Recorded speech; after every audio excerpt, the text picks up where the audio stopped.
Na Myjave sa 17. mája spomínalo na jednu z najvýraznejších postav našej histórie, generála Milana Rastislava Štefánika.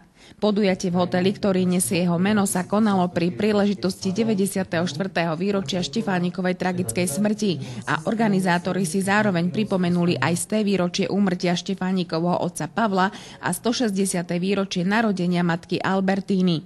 Zaspomínať na legendu a jeho rodičov si sem prišli viac ako 40 ľudí. Určite stojí za to, aby sa na Myjave spomienka o týchto vzácnych ľuďoch pripomenula.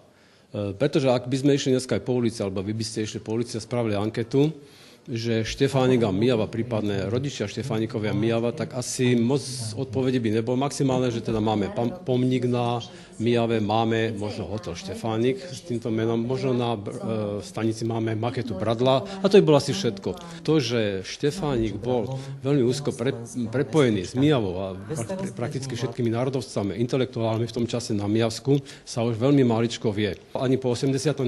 roku, ako si sa znovu nedostali tieto vzťahy Štefánik a jeho príbuzenstva vo vzťahu k Myjave nejako znova na svetlo verejnosti a ostali takými zapadnutými prachu. Tak práve toto sme chceli z autentických podkladov, ktoré jednak dával dohromady Jano Gálik, veľmi pracne aj vo svojej knihe Myjavy skupil, aj z dielka Polívku z roku 1929, tak sme tieto fakty všetky vyťahli von, aby sa myjavská verejnosť takýmto spôsobom dozvedela alebo pripomenula si znovu prakticky všetky tieto väzby, jednak Štefánika na Myjavu, či už ako mladší rokov, potom aj ako už keď bol v dospelom veku, že tu nám mal to intelektuálne zázemie a takisto aj tie rodinné väzby.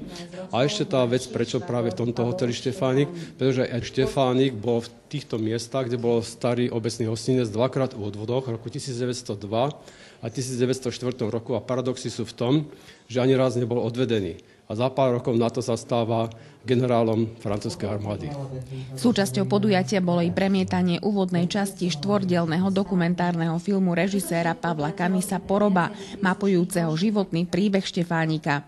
Hovorí o období, keď Štefánik sa prakticky narodil, do akého prostredia vlastne prišiel a potom tie prvé jeho kroky, či už ako študenta až po prakticky prvú svetovú vojnu. Poklonou Štefánikovmu životu je i kniha Posol hviezdnych diaľav, ktorého prvý diel je už v predaji, materiál na druhý Jan Maniaček pripravuje. Obe publikácie sú prehľadom pamätníkov, ktorými tejto osobnosti vzdali hold doma i vo svete. Tak snažil som sa do tej knižky dať nielen pamätníky, ktoré existujú, ale aj pamätníky, ktoré boli a boli zničené. Niektoré vďaka obyvateľom miestnym sa zachovali. Takisto vlastne zachovali sa aj pamiatky tu na Myjave, pretože myjavský pomník je vlastne prvým pomníkom v Československu, ktorý bol.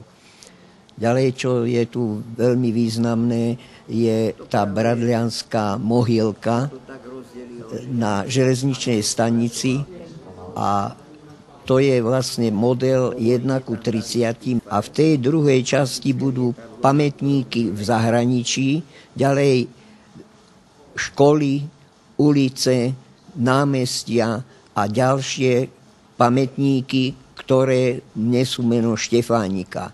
Budú tam vyznamenania Štefánikové a vyznamenania, ktoré nesú meno Štefánika, poštové známky a celý rad ďalších vecí.